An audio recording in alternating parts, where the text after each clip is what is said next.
කොහොමද ඉතින් කාලට පස්සේ වීඩියෝ එකක් දාන්න බැරි වුණා ගොඩක් කාලෙකින්. ඉතින් අද මම හිතුවා වීඩියෝ එකක් දාන්න ඕනේ කියලා ඔයගොල්ලන්ට. මූලිකම හේතුව තමයි මට කියන්න ඕනුනේ, මට හිතෙච්ච දෙයක් තමයි මේ අපි රස්සාවල් කරනවා, අපි සල්ලි හම්බ කරනවා. හරිද? මොකද්ද මේකේ ඔක්කොම තේරුම කියන්නේ? හරි. මේකට දාර්ශනික ප්‍රශ්නයක් වෙන්න පුළුවන්. ඒ වුණාට මොකද්ද මේ අපි සල්ලි හම්බ කරන එකේ තේරුම? අපි සන්තෝෂ නැත්තම් හරි. අපිට දරා ගන්න බැරි ජීවන තත්ත්වයක් නඩත්තු කරන්න යනවා නම් අපිට හම්බෙන පඩියෙන් අපි තියෙන හොඳම කාර් එක අරගෙන ලොකුම ගේ හදාගෙන හරිද ණය බරින් මිරිකිලා ණය ගෙවලා අපි හම්බෙන පඩිය එහෙමම ණය ගෙවනවා නම් මොකද්ද මේකේ තේරුම? හරි. අපි අනාගතයට කියලා අපි ගෙවල් ගන්නවා. අපි ගෙවල් හදනවා, ඉඩම් ගන්නවා. හරිද? ළමයිත් හදනවා. ඒක ප්‍රශ්නයක් නෑ. ඒක කරන්න ඕනේ. ඒ වුණාට අපේ හම්බෙන අපිට ආදායම අපි සම්පූර්ණයෙන්ම බැංකුවට ගෙවුවට පස්සේ අපි පොඩ්ඩක් තියෙන දෙයක් කාලා ඔහේ ඉන්නවා නම් මොකද්ද මේ ජීවිතේ? ජීවිතේ කෙටිනේ. අපි අවුරුදු 70ක් 80ක් ජීවත් වෙයි. හරිද? නමුත් අපි මේ තැනට එන්න, ජීවිතේ මේ තැනට එන්නත් අපි අවුරුදු 30ක් විතර 30ක් 35ක් මහන්සි වෙනවා. හරිද? අපි දැන් උදාහරණයකට මම ගත්තොත් එහෙනම් මම ඕස්ට්‍රේලියාවේ PR එක හදාගෙන ඒව රස්සාව කරගෙන සෙටල් වෙන්න අවුරුදු 34 35ක් වුණා. හරිද? මගේ ජීවිතේ මුල් අවුරුදු 35ම ගෙවුනේ මේ තැනට එන්න. දැන් මම අපි තමකෝ මගේ හම්බෙන පඩිය ඔක්කොම මම බැංකුවට ගෙවනවා. ගෙවල් අරගෙන ඔක්කොම කරලා බැංකුවට ගෙවලා යාන්තම් හරි කාලා බීලා ඉතින් එහෙම තව අවුරුදු 10කින් 15කින් මැරෙන්න පුළුවන් මම. හරිද? නමුත් මොකද්ද මේකේ තේරුම? මම කියන්නේ උනට ඒකින් කියන්නේ ඔයගලන්ට සල්ලි හම්බ කරන්න එපා කියලා නෙමෙයි කියන්නේ. සල්ලි හොයන්න, ගෙවල් ගන්න. නමුත් අමතක කරන්න එපා, ඔයගලන් ජීවිතේ විඳින්නත් අමතක කරන්න එපා මම කියන්නේ. ඒක තමයි මට දෙන්න පුළුවන් උපදේශය. ඉතින් ඔයගලන් කැමති දෙයක් තියෙනවා. ඔයගලන් කැමති වෙන්න පුළුවන් පින්තූර අඳින්න, සංගීතයට කැමති වෙන්න පුළුවන්. මම කියලා දෙනවද දන්නේ නැහැ මේක මීට කලින්. ඔයගලන්ට කැමති දෙයක් දෙන්න පුළුවන් ජීවිතේ. ඒ කියන්නේ මේ වැඩට අමතරව, සල්ලි හොයනවට අමතරව. හරිද? ඔයගලන් කැමති වෙන්න පුළුවන් සින්දු කියන්න, චිත්‍ර අඳින්න. හරිද? ඔයගලන් කැමති වෙන්න පුළුවන් වෙන මොකක් හරි දෙයක් කරන්න. ඔයගලන් කැමති වෙන්න පුළුවන් පිට රටවලට යන්න, රටවල සංචාරය කරන්න. හරි? ඒ වගේ එක කැමති තියෙන්න පුළුවන් එක මිනිස්සුන්ට. සමහර කට්ටිය කැමති වෙන්න පුළුවන් ක්‍රිකට් මැච් බලන්න, ස්පෝර්ට්ස් වලට කැමති වෙන්න පුළුවන්. ඉතින් තමන් කැමති දේවල් කරන්න. හරිද?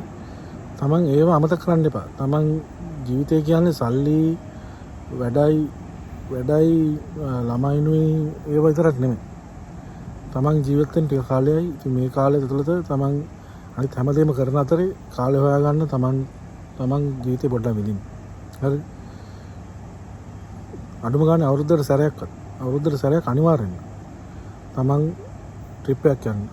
පවුලේ සම බැඳලා ළමයි ඉන්නවා නම් පවුලේ කට්ටියත් එක්ක යන ට්‍රිප් එක නෙමෙයි මම කියන්නේ. පවුලේ කට්ටියත් එක්කත් යන්න තමන්ගේ ස්වාමි පුරුෂයා හරි භාර්යාව හරිත් එක්ක ට්‍රිප් එකක් යන්න. ඒකත් වැදගත්. ඔයගලන්ට තමන්ගේ පුද්ගලික කාලයත් වැදගත්. ළමයින් එක්ක ඉන්නවම නෙමෙයි. හරිද? ඉතින් ඒ හැම දෙයක්ම වැදගත් වෙනවා. පෞල් ජීවිතය සාර්ථක කරගන්න සහ ඔයගලන්ගේ මානසික නිදහස වෙනුවෙන්. ඉතින් මේ දේවල් හැම දෙයක්ම හිතන්න ඕනේ. ඔයගලන් සල්ලි සහ වැඩ රාජකාරී විතරක් නෙමෙයි ජීවිතය කියන්නේ. හරි? ඒක තමයි මට කියන්න ඕනේ මූලිකවම. ඉතින් සල්ලි අපිට ඔන්ලයින් හොයන්න පුළුවන්. අපි හරිද? ඒට හරි හොයන්න පුළුවන්. ඉතින් අපි කවදා මැරෙයිද දන්නේ. නමුත් එතකන් අපිට අපි සන්තෝෂෙන් හිටියොත් එහෙම කවදාරි අපි මරුණට පස්සේ කාටරි කියන්න පුළුවන් මේ මිනිස්සයා ජීවත් වෙන කාලේ මේ මිනිස්සයා කැමති දේවල් කරලා හොඳට සන්තෝෂෙන් හිටපු මිනිස්සෙක්. හරිද? එහෙම කියලා කියන්න පුළුවන්. එහෙම නැතුව අපි වැඩ විතරක් කරලා කරොත් එහෙම අපිට කවදාරි අපි මරුණා මල් නලගෙදරට කතා පාතන මෙහෙ කියන්න තියෙන්නේ මේ මිනිස්සයා කරේ ළමයින්ටයි මේ පවුලටයි බැංකුවට ණය ගෙවපු එක විතරයි කියලා. හරිද? මේ මිනිස්සයා Tamanට කියලා දෙයක් කරගත්තේ නැහැ කියලා කියන්නේ. ඉතින් ඒක තමයි මම කියන්න ඕනේ. ජීවත් වෙන්න, සල්ලි හම්බ කරන්න, දේවල් හදන්න. නමුත් ජීවිතේ විඳින්නත් අමතක කරන්න එපා. සන්තෝෂයෙන් ඉන්න අමතක කරන්න එපා. ඉතින් ඒකට සමහරට සල්ලි ගොඩක් යන්න පුළුවන්, සල්ලි නොයන්න පුළුවන්. නමුත් සල්ලි ගැන හිතන්න එපා. තමන්ගේ සල්ලි තමන් වෙන් කරගන්න, ප්ලෑන් එක හදාගන්න, ට්‍රිප් එකක් යන්න සල්ලි වෙන් කරගන්න. ජීවිතේ ඒකත් තියෙන්න ඕනේ. එතකොට ඔයගලන්ට පුළුවන් කවදා හරි මැරෙන දවසට ඔයගලන්ගේ ඇඳේදී යන්න පුළුවන්. මට සන්තෝෂයි මම මේ රටවලට ගිහිල්ලා තියෙනවා. මම මේ දේවල් කරලා තියෙනවා.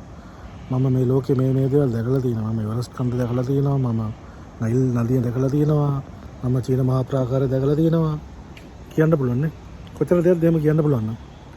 එහෙම නැතුව නිකම්ම මැරෙනකොට අනේ මට තව දවසක් තිබුණා නම් මට මේ චීන මහා ප්‍රාකාරය බලලා එන්න තිබ්බනම් කියලා ඒ වගේ හැඟීමක් එක්ක මැරෙන්න එපා. එතන මට කියන්න ඕනේ. ඉතින් මම හිතනවා ඔයගලන්ට මේකෙන් යම් අදහසක් එන්නේ නැති කියලා ඔයගලන්ගේ ජීවිතේට. සමහරට මේකට එකඟ වෙන්නත් පුළුවන්, එකඟ නොවෙන්නත් පුළුවන්. සමහර අය හිතන්න පුළුවන් නෑ මට පවුල තමයි වැදගත්. මගේ ජීවිතයට වඩා මගේ පවුලේ අනාගතය, මගේ ළමයින්ගේ අනාගතය තමයි වැදගත් කියලා. ඒක නිසා ඔයගලන් හිතන්න පුළුවන් අනිත් පැත්තට. ඔයගලන් හිතන්න පුළුවන් මම පුළුවන් තරම් සල්ලි හම්බ කරන්න ඕනේ. මොකද මගේ දෙමව්පියන්ට මම කන්න දෙන්න ඕනේ. මගේ ළඟට මල්ලියට සලකන්න ඕනේ. නැත්නම් මගේ ළමයින්ට හොඳ ඉස්කෝලේකට දාන්න ඕනේ. අනාගතය ඔයගලන්ගේ සාර්ථක කරගන්න ඕනේ. ඉතින් සල්ලි හම්බ කරන්න ඕනේ කියලා හිතන්න පුළුවන් ඔයගලන් තව කෙනෙක්. ඉතින් ප්‍රශ්නයක් නැහැ. ඒක තමන්ගේ කැමැත්ත.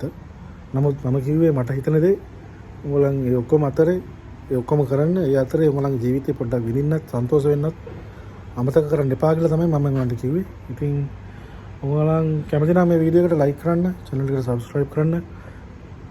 ඔයගලන්ගේ අදහස් යටින් කමෙන්ට් කරන්න. තවත් මේ වගේ වීඩියෝ එකකින් අපි හම්බෙමු. එතකන් මොන්ට ජය වේවා.